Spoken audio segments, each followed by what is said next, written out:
r/AskReddit by Reddit. Forest Rangers, what are your unexplainable and downright creepy stories? One of my best buds from college was a geologist major that ended up becoming a ranger in the southeast US.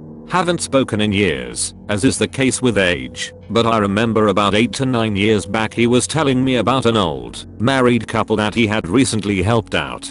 He had seen them come to the park several days in a row and found out they were visiting from out west and they had gotten engaged there decades prior. They had been searching for a spot they'd taken pics of where he popped the question, but were having trouble. After looking at the pics and figuring out roughly where they were trying to get to, he escorted them in his vehicle, then hiked with them to where he thought it would be. They found it, and he left them there and went back to his station at the entrance. He said he got a weird feeling once he got back and felt like he needed to wait to see them whenever they left. Well, once it came time to lock up at night, he still hadn't seen them leave, so he reported it, left his assistant to wait at the shack at the entrance, and went back to where he left them. He found both of them lying down spooning along the bank of the river. Neither were alive. He called the cops, went through the 9 yards, and went home. The police were able to disclose to him their identities, but weren't sure anything else initially. Later he learned that the wife was terminally ill with cancer, and they had both committed suicide by ingesting some sort of chemical/pill combination medley. They just chose to do it where they had gotten engaged at. My bud wasn't torn up about it. He was obviously sad about them dying, but said that he thought they hadn't asked for help earlier because they didn't want anyone to think they helped kill them. Not a ranger, but was hiking in Andorra with a friend. Long story short, we got lost off the trail and ended up in Spain. Found another trail and we are following it without a map. A while ahead of us, we see a man with 2 golden retrievers walking in the same direction we are. He looks young and is carrying climbing gear over his shoulder. We are rushing down the trail to catch up with him and finally do. We ask him for help with directions and he tells us exactly where we are and where we need to be. About 12 kilometers away there's a town with a hotel. He says there's another, smaller, town about 6 kilometers away and that he parked his car there. He says he can give us a lift for the last 6 kilometers if we like, but says that he's in a hurry. We are over the moon, and so we hike together for a while. The dogs are nice and friendly, running circles around us. We are chatting away to the guy, and he is really nice, but my friend and I are getting tired, and so we cannot keep pace with him for long. The trail bends away to the right and the man, now a bit ahead of us, disappears behind the bend. We get there a couple of minutes later, and the trail is empty, no man, and no dogs, even though the trail is a straight run for quite a while and we should been able to see them. The 2 of us continue on, alarmed, waiting to hear/see something, or perhaps be murdered by a stranger. Nothing. We get to the town eventually, and from there made it to the safety of the hotel in the next town over. We were completely freaked out by his sudden disappearance, and to this day we are both convinced he was a ghost. I'm a ranger, non-peace officer, and work at a pretty remote desert park. This happened before I got there, but the other rangers I work with were there. They went to do a patrol during summer, our off season, at one of our seldom used campgrounds. On a patrol, our maintenance ranger found a burnt out car in one of the sites. The desert is a weird place, so he just calls the sheriff and waits. Sheriff arrives and it turns out there's a body in the driver's seat, with no arms and no legs, just a torso and head, burnt. Sheriff's just marked it as a suicide and removed the vehicle. We are close to Mexico and get a lot of illegal drug traffic, so I guess they don't even bother trying to solve those. Super sketchy. Not a ranger, but I lived on the outskirts of a national park in a cabin. It was a 4-mile drive from the main road just to get to the property, and we had no plumbing or power. This property was right next to where the park started. To call it the middle of nowhere is an understatement. My roommate at the time was interning with the park service, but he is a city kid. Every evening at the dead of night I had been hearing noises in the woods, what I thought was someone walking, but then they'd just stop in particularly overgrown areas of the jungle, so your mind starts to doubt itself. Is it a pig? A cat? Is it just the wind? The cabin didn't have a locking door, and the owners didn't want me to install one, so I began sleeping in my car. Now, this is a huge property, and I'd parked my car over an acre away from the cabin, and where I was hearing something. I started hearing those footsteps again. I moved out. My roommate, who thought I was bonkers, stayed and still slept there without a locking door. He got robbed, not once, but twice after I moved out. So he finally put up motion triggered cameras. There was a man with a long rifle who'd hike up to the property, set up in the bushes, and watch us.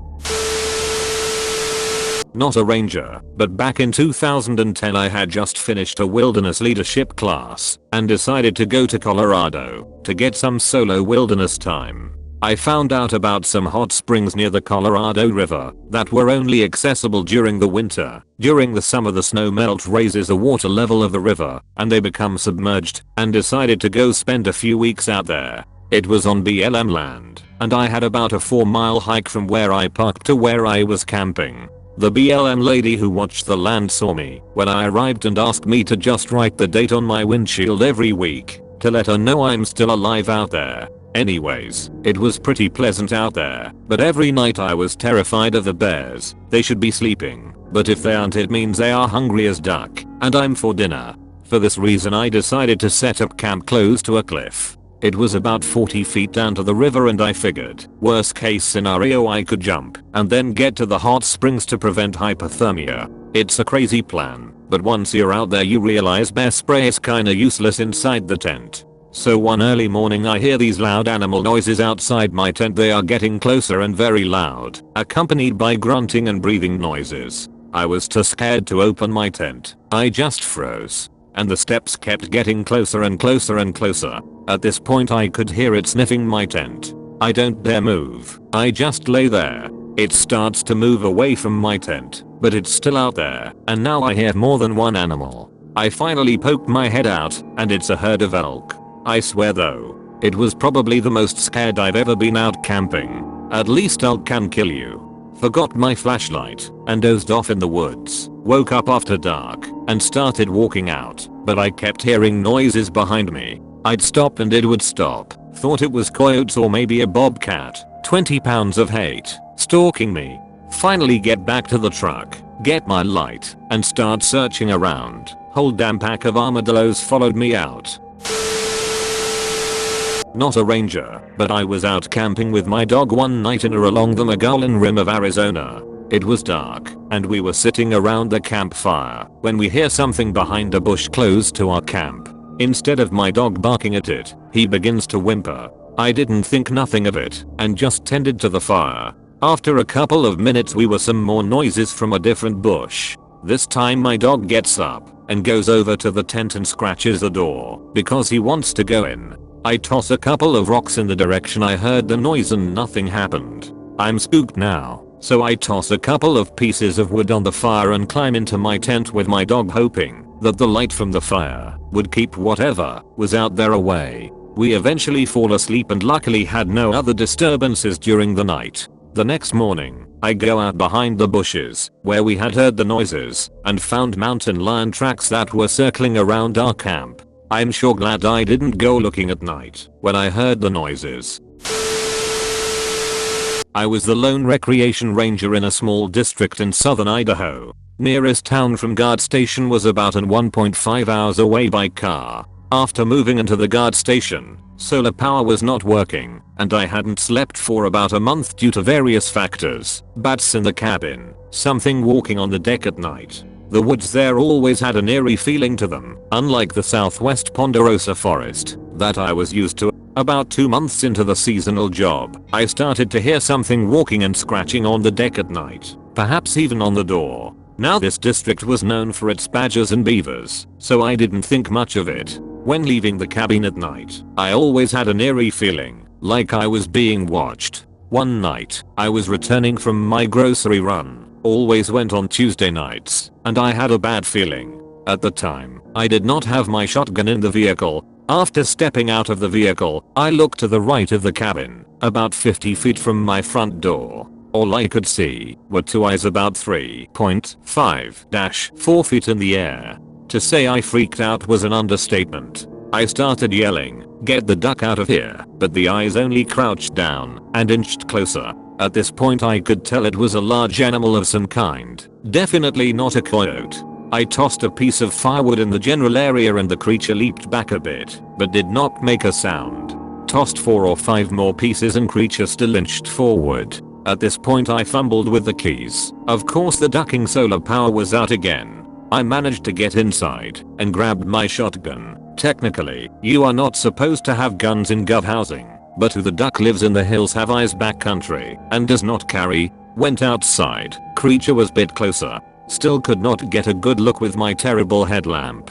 Loaded shotgun and continued to throw pieces of wood with one hand. Finally the creature walked back into the brush. That night, I drank about 4 IPAs and slept with my shotgun. In the morning, trail crew came up and we found mountain lion tracks all over the porch, rocking bench, and compound leading back to the creek. After that event, I always heard the rocking chair move and someone or something walking on the porch, but never found any tracks after that point. Considering that it was always muddy up there, it was weird to not find any tracks. I've been stalked by mountain lions before and never had that eerie feeling like I did in those woods.